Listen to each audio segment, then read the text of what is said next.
Shelle, happen.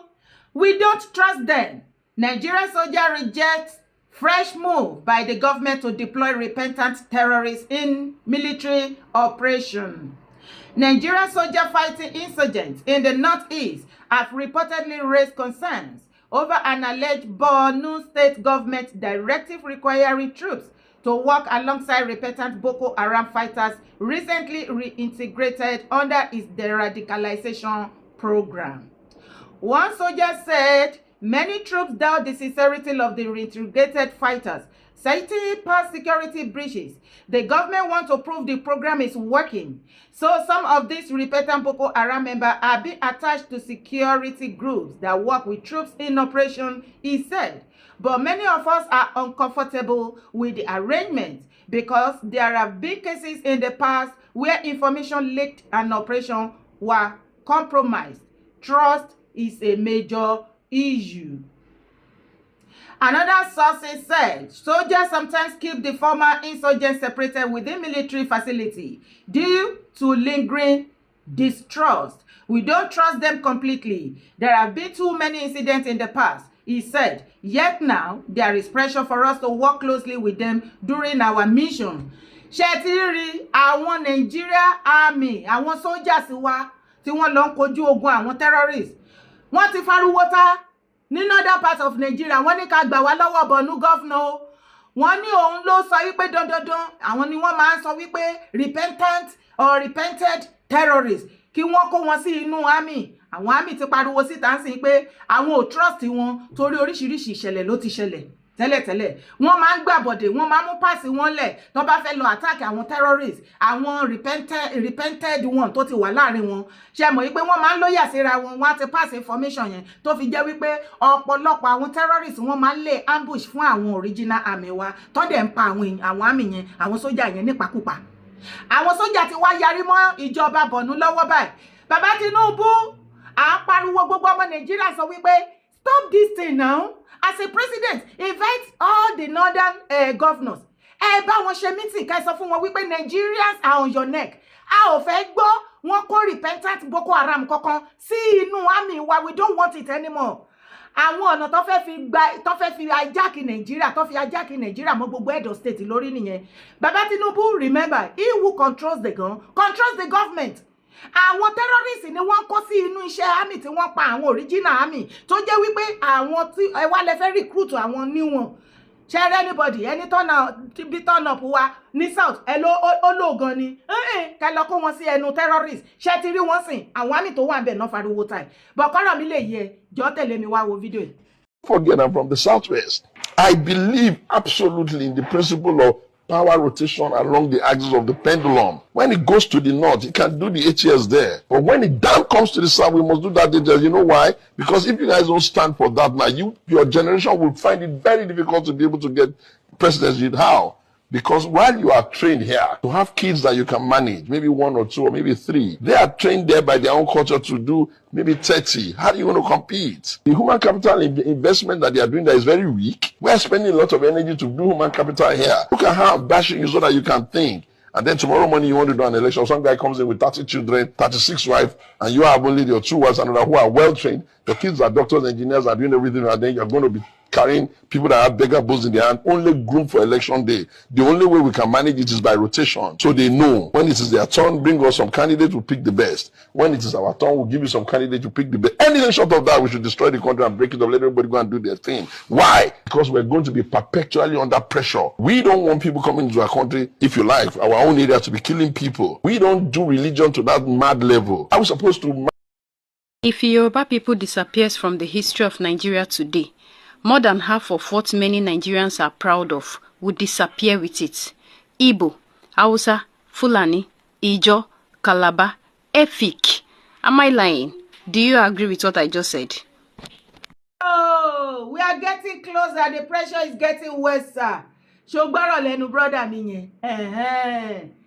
Àwọn nǹkan tá ní ká ṣe leléyìí. Nǹkan tó bá mú àwọn northern leaders and elder tí wọ́n bá ayé Nàìjíríà jẹ́ gbogbo bí ayé Nàìjíríà ṣe bàjẹ́ lẹ́ni ọwọ́ àwọn northern ni. Yes, ìwọ àtẹ̀mí mọ̀. Okay, terrorism tó gba gbogbo Nàìjíríà kan tó ń wọnú ilé tó lọ ń jí àwọn èèyàn tó ń gbé àwọn èèyàn. Yo, ṣé àwa south la ṣe àwọn northern ní àwọn náà ṣe terrorism àwọn náà finance ẹ̀ àwọn náà kó wọn síta pé kó má jẹ́ kí Nàìjíríà kó lálàáfíà nítorí wọ́n fẹ́ máa control gbogbo head of state tó bá jẹ́ tó bá gbẹ́láyé bàbá wa yìí wọ́n jọ reach agreement ni according to the northern leaders and the southern leaders and elders wípé o tí náà ti bá ṣe tó bá produce candidate wọn o kó wá ṣe 8 years as a president tó bá ti ṣe 8 years tán kó tún kọ south náà kó yí south o kó present candidate wọn pé òkè ẹ̀yin northern o àti mú candidate ti wá o kán dẹ̀ dìbò kó dẹ̀ wà ń bẹ̀ kó náà ṣe 8 years ṣùgbọ́n rárá notice yìí pé kò sí ìgbà tí àwọn northern bá wà ń bẹ̀ as head of state tó ń jẹ president ṣẹ́yìn ti rí southern kankan nínú politician tó ń gbógun tiwọn as a matter of fact èmi ń sọ nípa ìran mi tó bá fẹ́ sọ̀rọ̀ nípa northern leaders tó bá yìí wà lórí oyè àwọn leaders and elders south west ilẹ̀ yorùbá wọn ò fẹ́ dá sí wàá máa gbọ́ àwakọ́lá wà ń bẹ̀ a lè dá sọ̀rọ̀ tó wà ń bẹ̀ a lè ṣèjọba fẹ́ni tó wà ń bẹ̀ bó ṣe ń ṣe náà la ṣe máa gbà á kíní kan àbí mo parọ́ ìgbà tí buhari wà bẹ̀ despite the fact pé tí ò bá ṣọpẹ́ lọ́pẹ́ ọlọ́run ọpẹ́lọpẹ́ bàbá tinubu ó ṣe kíní lulẹ̀ ó ṣe kejì lulẹ̀ ó ṣe kẹta lulẹ̀ lẹ́ẹ̀kẹrin ó bú sẹ́kún ó ní máa bọ̀ ń bí ṣó o ní nǹkan tó máa ṣe fún orílẹ̀-èdè yorùbá abọ́ ti gbàgbé gbogbo statement yẹn lẹ́nu bàbá nígbà tó lọ sógun state tí eléyìí tọ́rọ̀ yẹn fi jáde pé eléyìí of Ogun state èmi ló kọ́ ẹgbẹ́ kínní yẹn wá so northerner tó bá ti wá di time ìgbà tí ó kan àwa south báyìí tó jẹ́ wà la wà ń bẹ̀ bíi ti bàbá Tinubu wọ́n á wá fẹ́ kó jẹ́ wípé south yẹn náà southern leader yẹn ó ní láti wá máa forí sábẹ́ wọn kó yìí jẹ́ pé àwọn náà máa control ẹ̀ ìgbà tí àwọn candidate tí wọ́n tó kan rotation ti north o ṣé south ṣó control wọn ṣé ti rí irú àwọn èèyàn tí wọ́n jẹ́ and these are the things tá a sọ fẹ́yìn leaders and elders wa ọ̀pọ̀ gbogbo atrocity tí àwọn northern leaders and elders tí wọ́n kọ̀ sí fún nàìjíríà tó bá pariwo economic problem lẹ́ni northern àná gbé wá sínú bẹ̀ àwọn ni wọ́n fún gbogbo owó nàìjíríà ṣé wò ń gbọ́ gbogbo wọn tí àṣírí wọn tún ní ìjọba buhari gbogbo àwọn buhari ètì bí wọ́n ṣe kó owó jẹ́ trillions of naira àìmọye millions of dollars and how do you expect kí irú country bẹ́ẹ̀ kó lówó nínú account à ń sọ fún yín wípé kan ò fi sísì síbẹ̀ ìgbà tí wọ́n rí ìjọba tinubu control okay wọ́n wá wò wípé as normal way tó máa ń lò kí ni weapon wọn o terrorism wọ́n bá da àwọn terrorist boys wọn síta kọ́ máa hàn wá léèmọ̀ èmi tí mo ipa máa débì láti ìgbà tán ti ṣe sọ ẹ̀rìyìn fún bàbá Tinubu tó bá lọ wo àwọn fídíò mi gbà yẹn kò yẹ kó yà wá lẹ́nu kí ló ṣe kí ni problem àwọn northerner kí ni ìṣòro wọn ṣùgbọ́n tó bá gbàlàyé lẹ́nu bàbá mi yìí ọ̀rọ̀ tó wà bẹ́ẹ̀ nìyẹn ṣebí nǹkan ta ti sọ láti bẹ̀rẹ̀ láti àìmọye ọdún nìyẹn ìgbà tí nọ́dẹ́ náà bá ti fẹ́ fọwọ́ síbi tọ́wọ́ ń gbé tí wọ́n fẹ́ rí alẹ́sìn pé àwọn nìkan kọ́ náà ní nàìjíríà tó máa pariwo wọ́n nàìjíríà bọ́ọ̀ ti ẹ̀sọ́ mọ́ nísìn kò àwọn ò ní dúró dìgbà tí nọ́dẹ́nà tó máa wá ṣe kí ni tó máa contaminate àwa sáúdánà tá a máa kọjú ìjà síra wa nítorí ẹ̀sìn àbí torí nǹkan kan kò dìgbà táwa bá ṣèṣà àwọn ẹ̀rọ yorùbá kì í ṣẹ̀sìn a kì í ṣe wèrè mẹ́sìn àgbà wèrè mẹ́sìn ẹ̀sìn tá a bá ń ṣe ẹ̀sìn ṣẹṣẹ tá a bá ń ṣe ẹ̀sìn mùsùlùmí àti kìrìsìtẹ́nì a kì í bára wa jà ọmọ ìyá ni wá christian fẹ́ muslim fẹ́ oníṣẹ̀ṣe àjọ fẹ́ra wa à ń kọ́mọ lùbọ́ tó bá bímọ tó ń wá fún lórúkọ oríṣiríṣi tọmọ bá dàgbà òun ló máa mẹ̀sẹ̀ lè tó fẹ́ ṣe it's not by fire this is bí ilẹ̀ yorùbá ṣe rí lélẹ̀ tó bá wá ti wá sọ wípé àwọn ò fẹ́ kò tẹ́ àwọn lọ́rùn bẹ́ẹ̀ bàbá mi yẹn ti sọ ẹ jẹ́ kó ní kálukú máa lọ kí wá ní nǹkan ta ṣe pariwo pé ká pín ṣe báwọn nǹkan ta rí nìyẹn ta ṣe sọ pé ká pín kì í ṣe pé bí a hate anybody àbá hate bàbá Tinubu lọ́dún náà lọ aláà nígbà kan rí ìkọ̀kọ̀ ṣe wọ́n jẹ́ kan rí ìkọ̀ṣe tí ò bá yẹ pa gidi àti ọgbọ̀ngbọ́n tí bàbá yẹn fi ń ṣe nǹkan tójú wọn dé rí pẹ̀lú nǹkan kékèké tí wọ́n ṣe yìí òun ló ń lọ lọ́ọ̀kan yẹn àìwọ àtẹ̀mí dẹ̀ ti mọ̀ wípé bàbá Tinubu ò ní gba àbọ̀ lọ́wọ́ wọn débi àwọn náà dẹ̀ ní fún lódidi erin àtẹrin wọn kàn ó ti di dandan ká fi it yẹn bọ́n ti ń fi ilẹ̀ ní northern part of Nigeria bẹ́ẹ̀ làwa náà fi ilẹ̀ ní south torí wípé irin àtẹrin ń gúnra wọn lọ́wọ́ you see what is happening ẹ má jà àdọmọnù pẹ̀lú omi ìwẹ̀ I keep saying àwa Yorùbá la ní sí ọwọ́ lọ́wọ́ ẹ̀ bó bá jẹ́ ọmọ Yíbò ló wà ńbẹ̀ bí ó ṣe nǹkan kan àwọn ọmọ Yíbò àwọn ní sọ̀rọ̀ Buhari wà ńbẹ̀ kò ṣe nǹkan kan kí lè rè tẹ́ ẹ jẹ́ upon the promise tó promise bàbá Tinubu wípé tóun bá débẹ̀ òun máa ṣe nǹkan ribiribi sí orílẹ̀-èdè Yorùbá bàbá Tinubu padà sọ síta wípé ẹ̀ẹ̀kan táwọn pè tán lọ rí tán try láti sọ fún pé bó ṣe ń ṣèjọba wọn ló blast àwọn ni ó dẹ̀ tilẹ̀kùn ó fi kọ́kọ́rọ́ pamọ́ àwọn òde tọrọ nù kí náà tọrọ ẹ̀ fúrádé nùnù ó ti mọ̀ pé bẹ́ẹ̀ nìkan kọ́ là ń lọ kọ́ ló máa ṣọ́ wa. Afenifere backed Igboho in anti-banditry fight. The Pan-Yoruba Socio-Political Organization, Afenifere, on Thursday defended the Yoruba Nation agitator, Sunday Adeyemo, popularly called Sunday Igboho, over his action to ensure that Yoruba land is freed from banditry and terrorism. The group also called on those threatening the activists to keep the peace, insisting that Igboho was fighting banditry, not ethnicity. In a statement issued by the National Publicity Secretary Jare Ajayi in Ibadan, Oyo State, Afenifere said Igboho was not threatening any particular ethnic group, but individuals and groups who engage in terror acts in Yoruba land. The organization stressed that there was absolutely nothing wrong with the position taken by Igboho in his efforts to protect his people. Tó já sí wípé gbogbo ẹ̀yin olórí burúkú ọmọ àlè àárín wa tẹ́ lọ pàdé àpòpọ̀ pẹ̀lú ọmọ Fúlàní ṣé mi ò sọ fún yín pé lẹ́kùn máa mú yín lọ́wọ́. Ṣẹ́rí situation tó wà nílẹ̀ ó ti ń unite gbogbo àwa ọmọ ọkọ religiously, àwọn onígbàgbọ́, àwa mùsùlùmí, àwọn original ọmọ ọkọ mùsùlùmí nínú ẹ̀sìn mùsùlùmí tí ọ̀rọ̀ òye tẹ́lẹ̀ tán fi rọ́bò lójú wọ́n ti ń dá òtítọ́ mọ̀, ọ̀rọ̀ ẹnu wọn ti ń change, ó dẹ̀ ti ń unite wa peacefully. Àti ríra wa bí ìkan náà ṣe bí ìkan tá à ń pariwo láti yọdún ìkẹjẹ ká ṣe lélẹ̀. Kò sẹ́ni tó gbógun ti ẹ̀sìn kankan, àwa sọ wípé ẹ̀sìn kan ò ní lọ fẹ́sìn kan. Nǹkan tá dúró lé lórí nìyẹn. Tó bá wá rí bẹ́ẹ̀ tẹ̀lé mi kó wá wo fídíò yìí. Express road bandit yo, J4 express road bandit wàláì lọ́sàn-án gan live and direct bandit block road ni o express road látọ̀gbẹ̀rẹ̀ live and direct bandit lọ́sàn-án gan ọlọ́run ṣáà ti yọ wá gbogbo àti sèfù lọ́sàn-án live and direct ni o lọ́sàn-án gan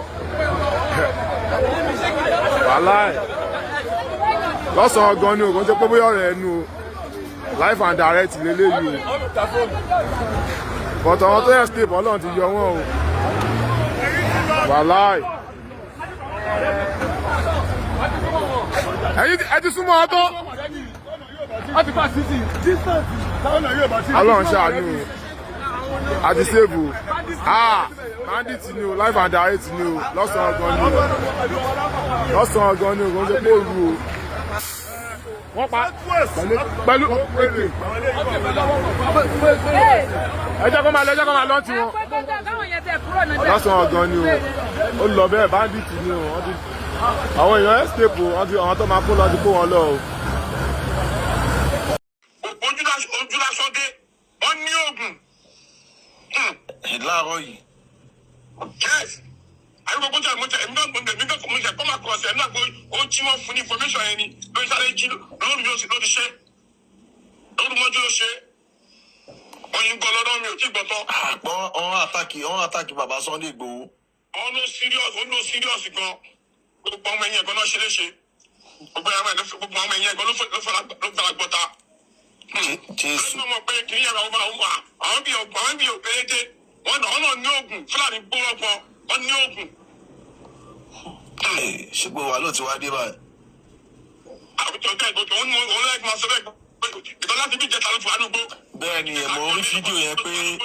ike bàbá yẹn ti wà nínú igbó láti bí ìjẹta. yes ó ti wà nínú igbó. láti lè ṣe bẹ́ẹ̀ láti lè jẹ́ bẹ́ẹ̀ Nàìjíríà máa dàrú ni Nàìjíríà wọn là àwùjọ máa lọ sílùú wọn ní sàmánà oníkálukú máa ń fi jẹ́rìí tirẹ̀ láti lè jẹ́ bẹ́ẹ̀ oníkálukú máa ń fi jẹ́rìí tirẹ̀ lọ́wọ́ yìí ni oníkálukú máa lọ sílùú ẹ̀ Nàìjíríà máa pín ní láti lè jẹ́ bẹ́ẹ̀. kí ariwo tá à ń pa láti jọ ẹ̀. láti lè jẹ́ bẹ́ẹ̀. àánú báyìí kárẹ́ lọ. Nàìjíríà oníkálukú máa pín sí i ni ohun tó máa pín Nàìjíríà ló ṣẹlẹ̀ yìí yes onísọ́ọ̀dẹ̀ Nàìjíríà tó máa pín ohun tí Tinubu ṣe àwọn tí Buhari ṣe fúngbà yẹn ẹ̀ṣọ́ ẹ̀ máa dé fún àwọn Fúlàní yẹn sìn oníkálukú àwọn àgbẹ̀fẹ̀ bára wọn. Yorùbá ti ń jó àwòsùn mọ́ ọ̀rọ̀ yẹn ti ń yé wa báyìí ṣebí àwọn ọ̀kan ta ti ń sọ láti jọ ọjọ́ yìí nìyẹn tí ẹ bìlíìfù wa inú mi dẹ̀dùn ibi tá a dé náà wọ́n ní ẹni tó gbẹ́ kòtò ò tí ì gbẹ̀jì ẹni tó kó sínú ò tí ì kàn lápá débi tó máa kán lẹ́sẹ̀. tí mo bá ṣàlàyé fún wa pé kò sí kékeré ìrìn àjò àwọn iṣẹ́ tí Chief Igboho ṣe it's enough láti sọ̀rọ̀ lé lórí fún any media. Kì í ṣe gbogbo ìgbà lèèyàn ń rí traffic. Ẹ ti ẹ̀ máa fi ìwà ọmọlúàbí kún iṣẹ́ yín. Ọkùnrin tó ń so rárá fọkùnrin ẹgbẹ́ akọ iṣẹ́ ló ń ṣe. Gbogbo bí ọ̀rọ̀ bá dẹ̀ ṣe ń lọ, ẹ má fi jẹ́ ká dẹ́rù ba àwọn èèyàn. Ẹ jẹ́ ká máa ní ìrántí wípé ọ̀pọ̀lọpọ̀ ló já sí wípé he lásán ó máa sáré dé tọ́lẹ̀tì ni. Ẹ tún ti bẹ̀rẹ̀ o. Àwọn nǹkan tó bá ń ṣẹlẹ̀, ẹ fi ọpọlọ kún ọpọlọ bẹ́ẹ̀ ṣe máa present ẹ̀ online. Ẹ má gbé fi presentation torí ẹ fẹ́ sàsọ jam. Kọ́ lè sọ pé kíní kí ẹ rán àwọn èèyàn lọ sọ́run àṣàǹtẹ̀ níbi tí àwọn ìyá àgbàlagbà tó ti máa kọ́kọ́ sókè àtàwọn bàbá yẹn. Ọ̀pọ̀lọpọ̀ àwọn èèyàn ni wọ́n lọ́ọ̀fù ìṣí Sunday Adéyẹmọ Ìgbòho tó ń fẹ́ kí nǹkan burúkú ṣẹlẹ̀ sí. Irú inú igbó tó ń lọ káàkiri kò sí kékeré ìrìn àjò Ọlọ́run má jà rìnrìn àjò àìlọ ìdè.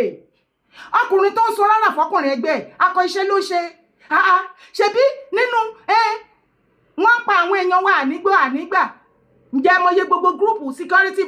private security àtoríṣiríṣi tí ó ti jáde OPC Àgbẹ̀kọ̀yà Àwòkọ̀yà everybody èèyàn mélòó la rí lónìí báyìí. Fídíò ló ní kálukú ń ṣe kiri láti ṣúùtì múvì. Ṣé wáríṣì fi Ìgbòho tọ́lọ́run wá gbélé wa lọ́wọ́ tó fi ṣe kẹwàá ẹ̀. Gbogbo nǹkan tó ní kálukú bá nílẹ̀ Yorùbá ẹ̀ sì já fi support ẹ̀. Bó bá jọmọ Yíbò lónìí wọ́n á máa kẹ lójú kẹ nímú. Bó bá jẹ́ Northern ni wọ́n mú ṣáwọn tó ń ṣe terrorist tó ń sọ wípé àṣẹmálu ní terrorist ẹ wá original ọmọ ọkọ tí ò ṣíṣú ọgbà yọ tí ò bójú yín jẹ́ tó jẹ́ ìfẹ́ yín lóní tẹ́yìn ká lè má sùn àsùn ọrùn ká lè jáde lásìkò tó wù yín ká lè ṣe pátí tá love jù ní ìrọ̀wọ́ ìrọ̀rùn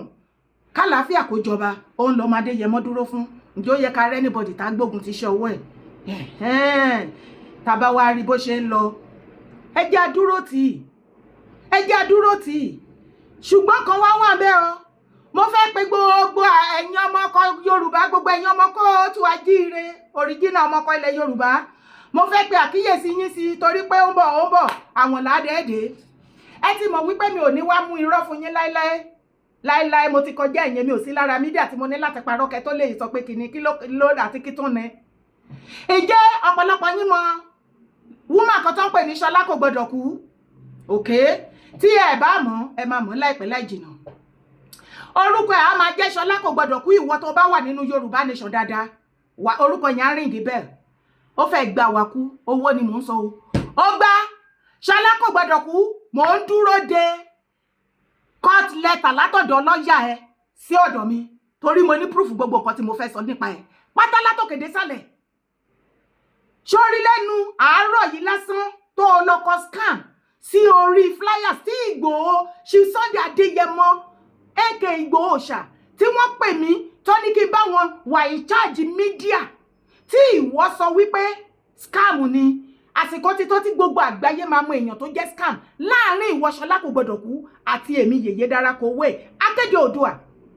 Kí n tó play voice note ń fún yín mo kọ́kọ́ fẹ́ pe àkíyèsí ẹ̀yin ìyá olóríire tẹ nífẹ̀ẹ́ Ìgbòho tẹ rí iṣẹ́ takuntakun àti ìyà tí ọmọ yẹn ń jẹ láti yọdún tí ọ̀run ti pè é torí ìpè ní tó o bá sọ wípé Ọlọ́run pè ẹ́ nínú iṣẹ́ ìgbàgbọ́ nínú iṣẹ́ mùsùlùmí àti oníṣẹ̀ṣe èyí tí Ìgbòho ń ṣe ìpè ní àbí kí ló pè é ìpè ní ìpè ló lè mú èèyàn kó lówó kó lọ́lá kó nífọ̀kànbalẹ̀ kó dẹ̀ máa sọ wípé o fẹ́ fẹ̀ ní ńlá kú fún àwọn ìran ẹ̀ káwọn náà lè ní ìfọ̀kànbalẹ̀ èèyàn mélòó ló lè ṣe ṣèbó níyà àwọn èèyàn tá ti pè ṣèbó lẹ́ni tí wọ́n fi jẹ oyè ikọ̀ tí Ìgbòho ṣe é sì tó yẹ kó ṣáájú kó káwọn ọmọ sẹ́yìn ṣèbẹ́ rí pé ẹjọ́ wẹ́wẹ́ ló ń rò kiri ṣèbẹ́ rí bó ti ń ṣọdún ìdun ló ń ṣọdún cockroach ló ń ṣọdún aáyán ló ń ṣọdún frog ọ̀pọ̀lọ́ ọdún òkúta ló tún ṣe lọ́wọ́lọ́wọ́ báyìí ìsìn gbogbo nǹkan tó wálé ayé tiẹ̀ wá ṣe nìyẹn ó ti sòótọ́ tó wà ń bẹ̀ ó ní ẹ̀yin Yorùbá èèyàn tẹ́ máa tẹ̀palẹ̀ ń wá òun ò rẹ́dí àti kú òun ò lè kú fún yẹn ṣe èèyàn tó ń kú fún òun kan náà ló tún ní kán fóun lówó 150 million ó lè ṣe kú fún ó tún ní kán fóun lówó kò yé ọ̀rọ̀ yẹn ò yé tá bá wá rí original ọmọ kan tó wá dìde ẹjẹ́ agbárùkù tí Ìgbòho fi ìrìn àjò ayé ẹ̀ ṣe competition kí mídíà kankan má fi bá ṣe any competition pẹ̀lú anybody. Now ẹ wá farabalẹ̀ kẹ́ gbálàyé mi ṣé ẹ mọ̀ wípé ní àárín ìgbà kan àwọn prophecy oríṣiríṣi ń ṣẹlẹ̀ káàkiri online tí wọ́n sọ pé kí a wọ́ọ̀nù bàbá Ìgbòho bó ṣe fẹ́ recruit àwọn ọmọ ogun tí bàbá Tinubu fún wọn láṣẹ ipe kan finú fídọ̀ kan má kó àwọn ọmọ OPC Gani Adams síbẹ̀ àbí ìjẹ́ mọye yín tẹ́ ṣe pè mí tẹ́ da kọ́lìbò mi bẹ́ ṣe pè mí tẹ́ rán mi èmi náà ń jíṣẹ́ fún wọn àìmọye yín lẹ́dẹ̀ pé wọ́n gbogbo ẹ̀ náà ń rí online wípé kí wọ́n àìmọye àwọn ọmọ Gani ló máa darapọ̀ tán láwọn fẹ́ wá ṣe kí ni wọ́n fẹ́ wá bá ṣiṣẹ́ papọ̀ wọ́n dẹ̀ máa gbàbọ̀dè fún. Mo fẹ́ fi àsìkò yìí sọ fún yín wípé báyé sọ̀rọ̀ ṣe mọ̀ wípé Ìgbòho nǹkan tó gbé dání ló fèsì ojú ẹ̀ nìkan ò lè rí gbogbo everything tán.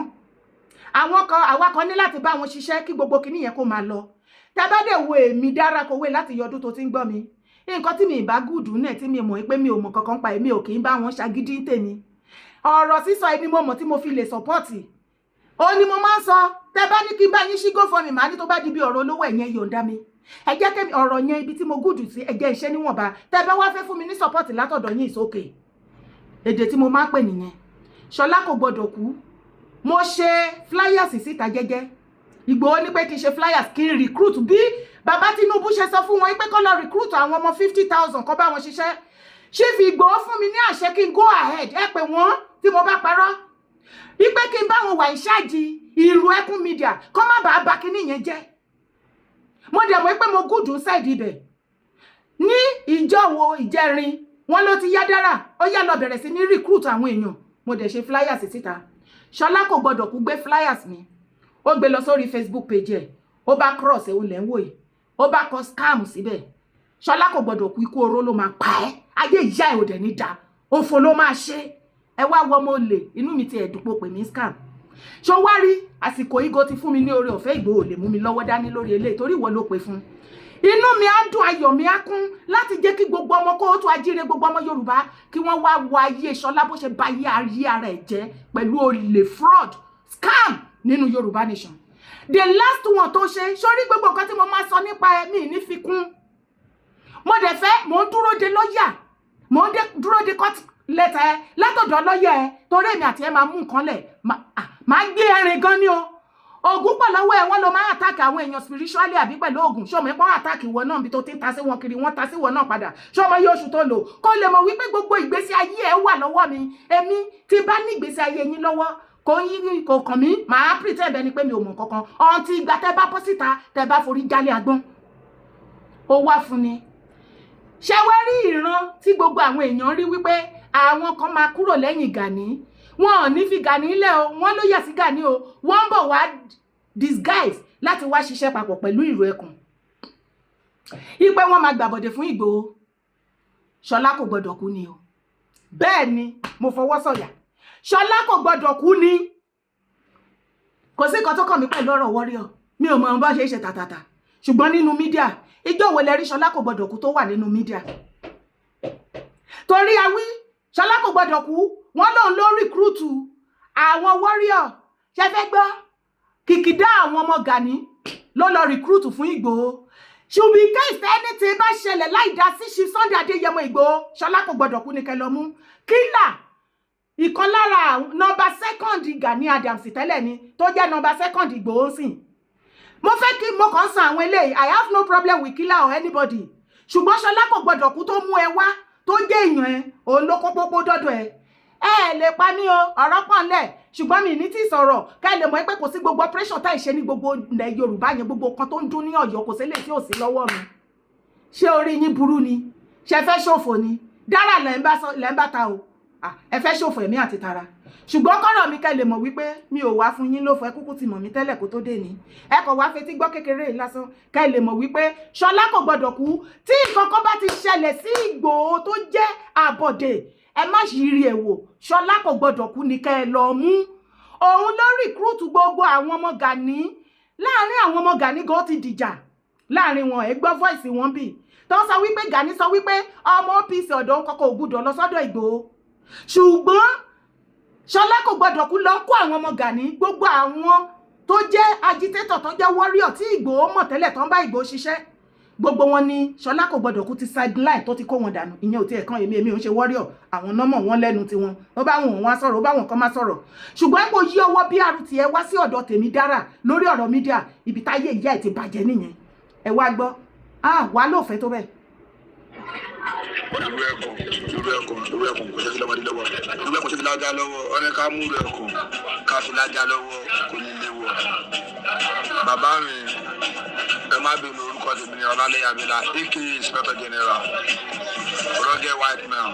ọ̀dà ọ̀túnba Ìyáde Adams direction of Ààrẹ Ọ̀nà Kakanfò lóhùn ọ̀fẹ́ tó ti yé tẹ bá rò pé department kan tó wà níbi kó ló máa pe chairman ẹ̀wà chairman mi kò lọ́wọ́ sí pé kọ́ máa ń lọ sí ìlú ẹ̀kọ́ ẹ má jẹ́ ká máa tún kiri lọ ní tí ẹ̀ka tún lọ lórí iṣu yìí a fi máa ń fa a lot of things ọ̀gá wa tó jẹ́ general commandant Àmúdá Jẹ́ńbẹ̀ Ajábalẹ̀ Owódé Ọbáfẹ́mi local government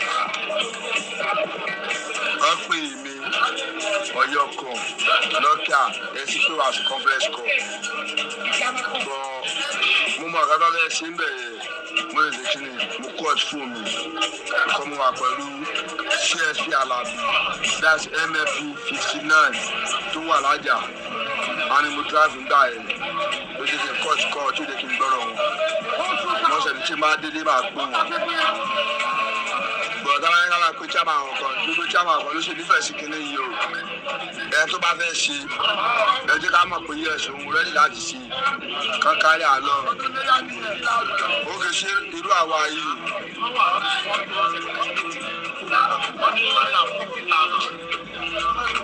ṣerú àwa yìí tó ẹ pé àwọn chairman wa rí láṣọ pé ká ṣèlú ọkàn. ẹ jẹ́ ń pọ̀ sí ẹ̀dẹ́bẹ̀ ṣé gbọ́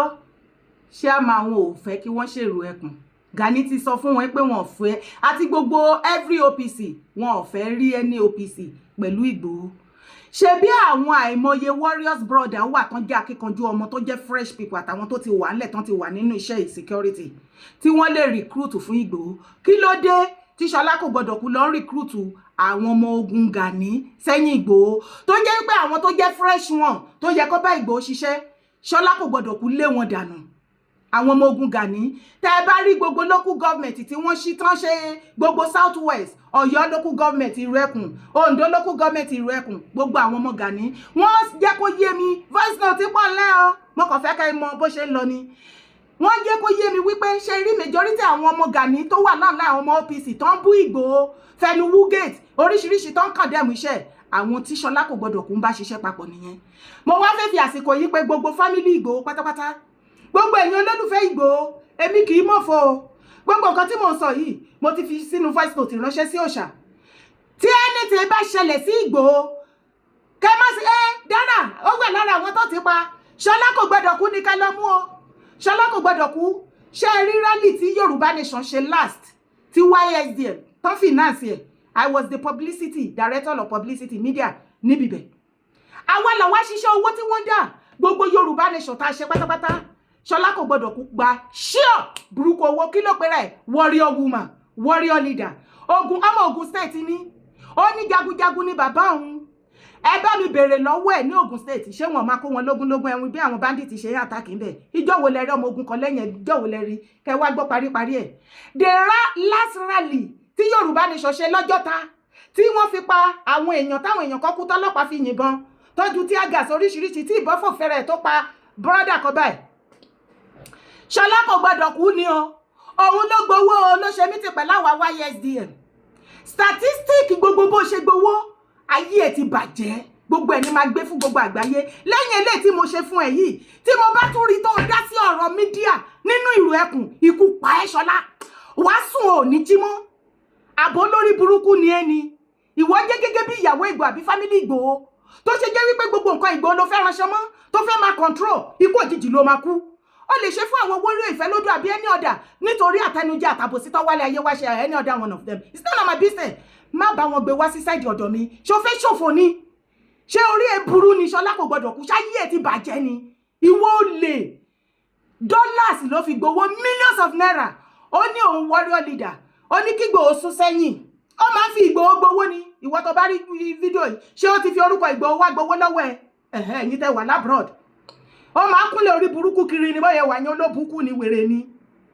bó ajá abìnrin òṣì lẹ́sẹ̀ ní bóyá wà yẹn ayé ẹ̀ fẹ́ bàjẹ́ ó ṣàmọ́ bóyá lọ láàrin wa ok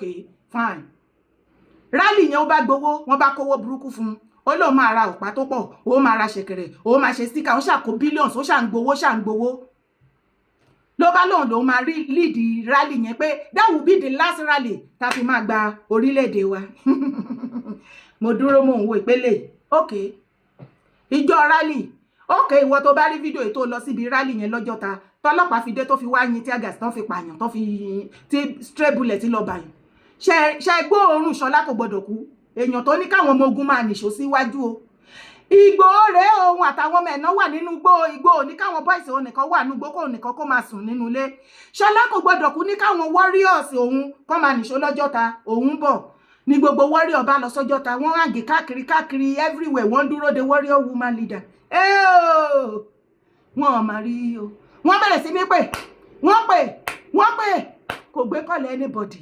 bí wọ́n ti ń pè náà pé YSZ ní YSZ káàkiri àgbáyé everybody dá fóònù bo ọmọ àlè olórí burúkú Ṣọlá ẹ̀ kò máa gbé o ṣe rí gbà tó di ìrọ̀lẹ́ alẹ́ pátápátá tó rí pé gbé tiregbe tó tẹ pa pípa ẹ̀ tó máa pa láàrin àwọn ọmọ tó ní kó lọ dúró dòun ìgbà yẹn ló tó gbé kọ́ọ̀lù àwọn kọ̀ọ̀kan ó ní àkàn má bínú ó ní nígbà tó dọjọ́ yẹn ó ní àìsàn onígbá méjì ló mú ó ní bóun ti ń yàgbẹ́ lóun bí gọ̀ọ̀rọ̀gọ̀ everybody bá wò pé kọ́lẹ́rà mú ẹ níwọ̀ tó ló fẹ́ lọ lídìí ogun tó ní káwọn ọmọ ogun máa nìṣó ní àìsàn onígbá méjì mú ẹ ókè ó ṣàpadà lọ ò débẹ̀ ókè owó padà ṣe rálì àṣekọ́kọ́ jọba wa kówó àfi tí Ṣọlá bá máa mówó lẹ̀ lọ́la ó lóun ti fowó rọ̀ pé ó ti fi ra ṣẹ̀kẹ̀rẹ̀ ókè kò tí ì burú kò bàjẹ́ ṣebí owó wa ló fi ra ó yá bá wa kó property àfi tí Ṣọlá bá máa bóyá ó máa dẹ̀kọ́ lẹ̀ lọ́la òun ti ṣe sticker ókè kò fún wa rí nǹkan kan gbogbo owó lórí burúkú òun ló ń pè mí ní scam tó ní kọ scam sórí ìrù ẹkùn jẹ́ kí n wá sọ fún ẹ oní warrior ni ẹ jọ gbogbo bá ṣe Yorùbá nation bó ṣe gbóná tó ìjọ wo lẹ rí Ṣọlá kò gbọdọ̀ kú tó become one media láàrin wa torí èmi ò rí mi gbórí ó wá ní gbogbo nǹkan ìwọ ló fẹ́ ṣe kíá wọn ló ti lọ dá gúrùpù ìrù ẹkùn mídíà sílẹ̀ ó ṣe mídíà ò sí lára wa ò pìrìsẹ́ǹtì rí kò sẹ́nìbọ̀dì tó gbọ́rọ̀ lẹ́nu ẹ ó mọ̀rọ̀ sọ ẹlẹ́nu ṣìpò tó lè ọ̀bùn ìwọ yẹn ló wá pè mí ní scam mo kàn ní kí ṣàlàyé fún yín ni èyí tó kù dórí live show ẹ pàdé mi lálẹ́ lágbára lọ́wọ́ Ọlọ́run Ṣọlá kò gbọdọ̀ kú tí ẹni tí bá ti ṣẹlẹ̀ sí Ìgbòho ẹ̀yin èèyàn mi Ṣọlá kò gbọdọ̀ kú ní kẹ́ bèrè gbogbo ẹ̀yin tẹ́ ríran tẹ́ ní àwọn ọ̀tá inú OPC wọ́n máa kó sí ẹ̀yìn bàbá Ìgbòho pé wọ́n máa darapọ̀ wọ́n gbàbọ̀dẹ̀ Ṣọlá kò gbọdọ̀ kú ló lọ recruit wọn mo ti sọ tèmi mo sanwó sí má fi jẹun tó bá ti ṣẹlẹ̀ èmi ò ti Ìgbòho ìwọ̀nba iṣẹ́ tó ń ṣẹlẹ̀ mi fọwọ́ sí wípé kí n bá wọn promote ẹ o kí gbogbo ayé rí wípé jẹ̀nílì ló lọ́ọ̀fù ilẹ̀ Yorùbá kò síbi tí mo ti tì wọ́n o Ṣọlá kò gbọdọ̀ kú ló ń tì wọ́n o ṣé ó ti ń yé yín báyìí orúkọ tèmi ò yí padà Yèyé Dárákọ owó èkókókó akéde Oòduà àwọn òun ni mò ń jẹ́ ìwọ tó bá fẹ́ darapọ̀ mọ́ ìrù ẹkùn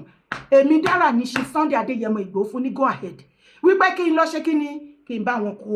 torí gbogbo mídíà tẹ rí oníkálùkù fi fídíò Ìgbòho wọ́n fi ń pawó sínú àkáǹtì wọn wọ́n fi ń control traffic ni a fẹ́ ṣe ìníwé lítútì tá bá lè gádà nípa owó ká máa send ẹ̀ sí ká fi support ẹ̀ gbogbo wọn tó ń fi fídíò ẹ̀ tó fi ń make owó èlò náà rẹ́mìtì sákàǹtì ẹ̀ Ṣọlá kò gbọdọ̀ kú kò ní yẹ ojú ìdí tó bí ẹ ayé ìyá ẹ̀ ò ní dá lẹ́ẹ̀kan sí ṣé tí tó bá sínwé òmojú náà ni ṣó fẹ́ ṣòfò ni ṣó fẹ́ ọ̀fẹ́ ayé rẹ̀ fẹ́ pọ̀ rẹ̀ rá kí mékì ti ṣe kí mú ṣèpè kó ọ ṣé ayé rẹ̀ fẹ́ bàjẹ́ ní ayé rẹ̀ fẹ́ pọ̀ rẹ̀ rá o pàdé mi lálẹ́ orúkọ tèmi ò yí padà lẹ́ẹ̀kan sí Yèyé Dárákọ owó èkókókó ni mò ń jẹ́ má gbàgbé láti bá mi like fídíò kó bá mi share drop your comment bye for now.